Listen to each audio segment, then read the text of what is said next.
Mastering mind control, here's how I rewired my brain for power. I still remember the moment like it was yesterday, standing at the edge of a cliff, the wind howling in my ears, heart pounding in my chest, yet my mind completely still. It wasn't always like this.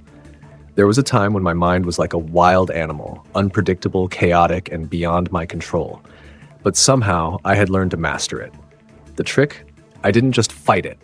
I rewired it. It started in the most unlikely place, a broken moment, late at night, when I found myself questioning everything. How did the most successful people stay calm under pressure? What was the difference between them and everyone else? What I discovered completely shattered everything I thought I knew.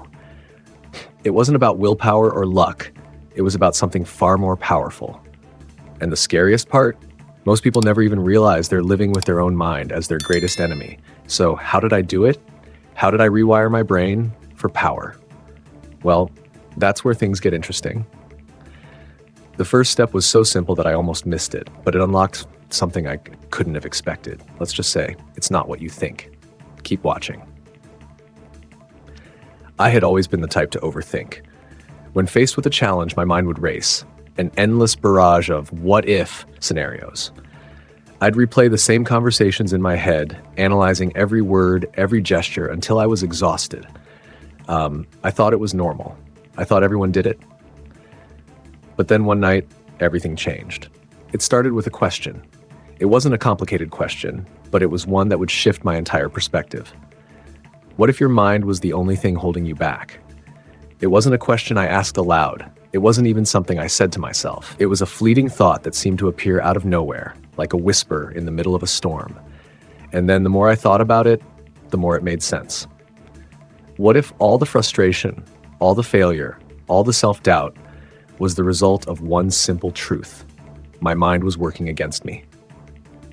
I began to experiment. I'd go for runs in the early hours of the morning, just me and my thoughts. I'd sit in silence, letting my mind wander, trying to understand how it worked. I'd stare into the distance, seeking clarity, but all I found was a mess of fragmented thoughts. It wasn't until one night, as the moon hung heavy in the sky, that I experienced something strange.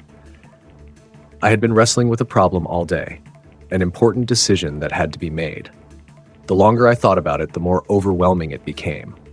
My mind kept throwing out endless possibilities, all of them equally terrifying. But as the night wore on, something shifted. I felt it in my body first, a stillness, a calm that wasn't there before. It wasn't an absence of thought. It was the ability to control the thoughts that came and went.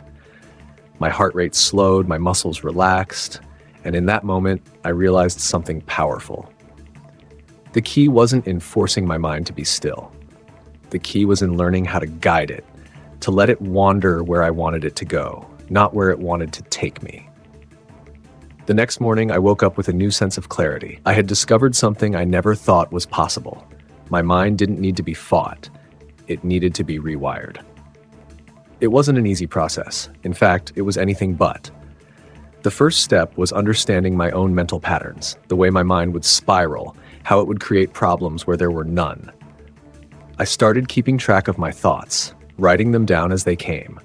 I'd sit in silence, allowing whatever came up to surface. But then I'd pause, reflect, and ask myself, is this thought serving me? Is it helping me get closer to where I want to be? What I discovered was shocking. Most of my thoughts weren't even mine. They were conditioned responses, habits ingrained in me since childhood. They were fears planted by society, doubts passed down from generations, limiting beliefs that I had accepted as truths. But the more I reflected, the more I realized that I had the power to break free. It wasn't about silencing those thoughts. It was about changing the way I interacted with them. So I started small. Each day, I'd focus on one thought, just one that didn't serve me. It could be something as simple as, I'm not good enough, or I'll never succeed. I would replace it with something that felt empowering, something that aligned with who I wanted to be, not who I was conditioned to think I was. At first, it felt like I was lying to myself. The new thoughts didn't come naturally. They felt forced, almost like I was trying to convince myself of something I didn't believe. But as time went on, something strange happened. Those new thoughts started to stick. They became a part of me, a new mental framework that allowed me to think, act, and live differently. But that wasn't the end of the journey. Rewiring my brain wasn't just about changing my thoughts. It was about transforming my emotional response to those thoughts. It was like a muscle. The more I practiced, the stronger it became. And then came the breakthrough. I remember the exact moment.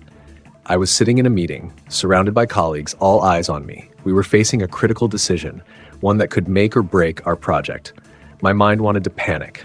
It wanted to spiral into what-ifs, to run through every possible worst-case scenario. But then something happened. I could feel the panic rising, but instead of letting it consume me, I chose to focus. I took a deep breath, centered myself, and in that moment, I realized I was in control. The decision I made that day wasn't easy, but it was the right one. And the best part, I made it without hesitation, without fear. That was the moment I truly understood the power of mind control. It wasn't about forcing thoughts out or ignoring feelings. It was about understanding them, guiding them, and ultimately reshaping them. Now I approach every situation with a calm certainty, no matter how high the stakes. My mind is no longer my enemy. It's my greatest ally. But here's the catch. This isn't something that happens overnight.